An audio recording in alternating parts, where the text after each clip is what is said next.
In this video, I'm going to show you how to make content that actually serves and isn't self-gratifying. I'm going to show you exactly why if you could think about content as a service of giving, helping people transcend the problems that they can't get past, it will benefit you in terms of your business, in terms of your lifestyle, and in terms of your relationship with God. So let's get straight into it. Most people are in something that I call the empty success trap. So that's in 2026. People are selling commodities. That's marketing agencies, that's lead gen services. It's all been done before. Now, most people think they're being helpful, but really they're just thinking about themselves. Like the average person is going to be posting 5 tips to do this.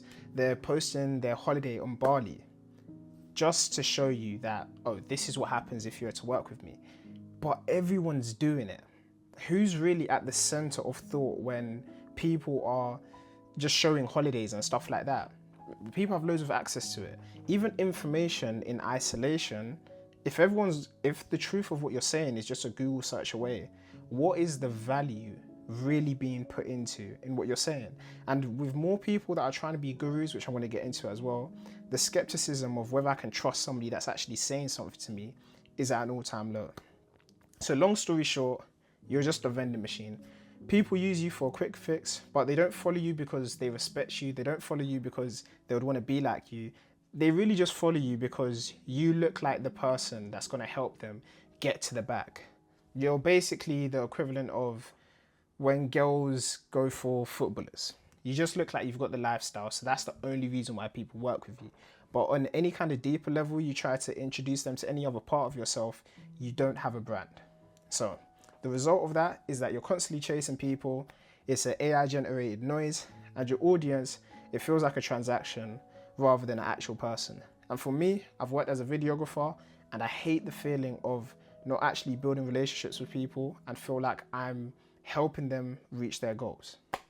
So how do we fix this? I've kind of broke it down into 2 types of people. There's a servant, and their orientation is how can I help the viewer? And the best way to formulate that is, here's what my success can do to help you get further along your journey.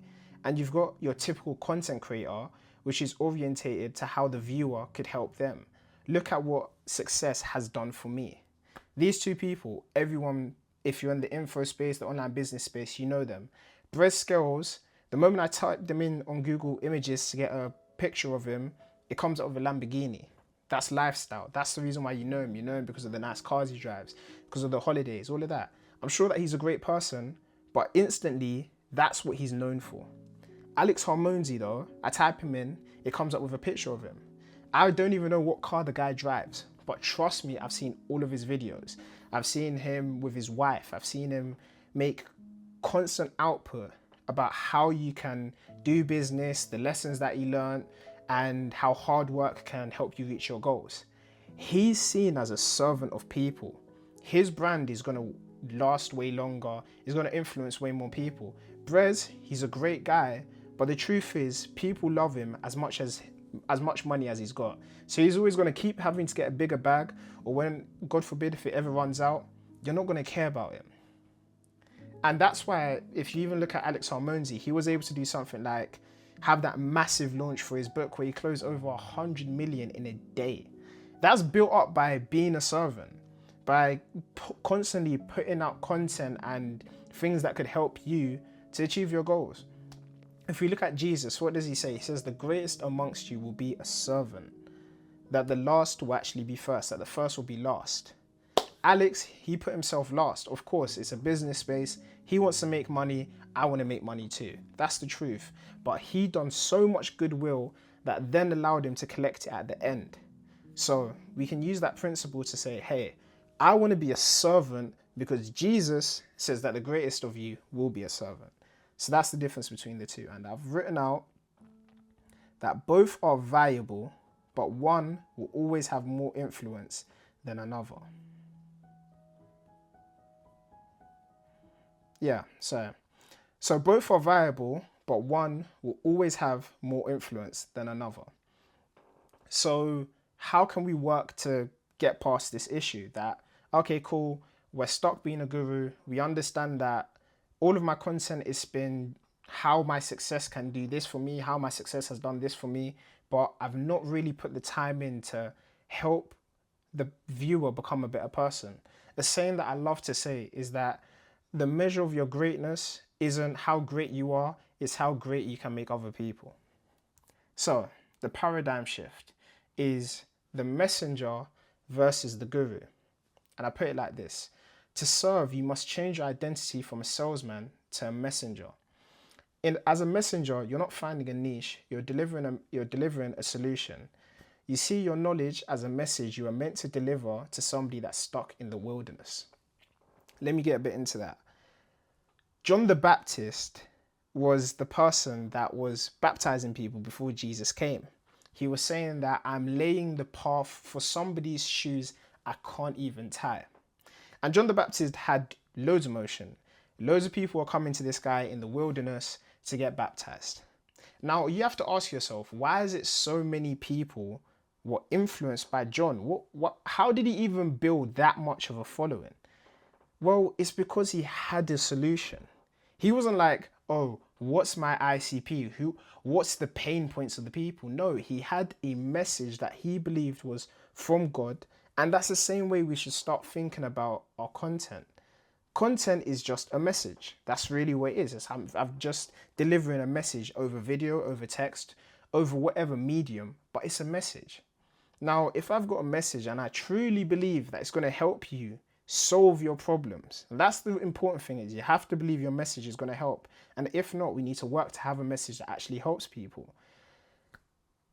I need to be intentional about how I'm going to share it. And I'm actually going to start attracting people when I understand, okay, cool, there's these people that are stuck. There's these people that have these issues. My message is going to help you transcend that. So that's how John the Baptist, one of the greatest messengers in the Bible, was able to get so many people to come out even to the wilderness to get baptized. Now, the etymology of being an angel, I'm going to get up for you. The etymology of being an angel is also a messenger. So, as we just saw, the etymology of being an angel is a messenger. And we see angels as guides. Imagine if we saw ourselves as angels that help people that are stuck. That our job isn't to necessarily look big and capable, it's to make our own viewer feel capable. It's that once somebody has consumed what I've created, they feel like they can go on and take the task. That's what all of the messages in the Bible done. When Angel Gabriel came to Mary, he told her, oh, Mary, you're going to be carrying the Son of Man that's going to save all of us. And she was now ready to go and be on the donkey and to travel and to face all of these perils because the angel prepared her. And that's the same thing I like to think about what we're trying to do and trying to achieve when we're making and creating content is I'm making something that's going to allow you, now when you find these troubles and you might get stuck with this process or you might get stuck with this mindset, I've now freed you and given you the inspiration to know that you can go and take it on. And lastly, washing feet. So the greatest messenger of all the messengers, Jesus, washed people. He washed one of his disciples' feet. Do you know how insane that is? He washed someone else's feet. So rather than us thinking that we're bigger than the person that's consuming, the people that we're sent here to serve, really, the people that are watching our videos, the people that are our clients, the people that we are one day want to work with, we're meant to come down from a high place and wash their feet. The dirt could be the limiting beliefs, the fear, the confusion that stops them from feeling like they can go on to do whatever they have to do. If that's a certain process they don't know, so you might package that as a lead magnet. If that's a certain way to solve a certain business problem that they face, we're meant to cleanse them of all of the troubles that they're facing. I've broken this down into a simple servanthood framework that we can all use to start making content that isn't for ourselves, and we can get the benefits of actually building a brand and building a following and having people trust us no matter what we're selling because they see us as a person that takes them from A to B. Firstly, we're going to identify our burdened follower. The first thing that Jesus done when he started his ministry at 30 was, okay, who are my disciples? So rather than looking for an ICP based on, oh, are they black, are they white? We're trying to understand them as a person. What's their fears? What's their dreams? What's their ambitions? Once we can individually focus on the who, we can then start to give them the message of where they're trying to go.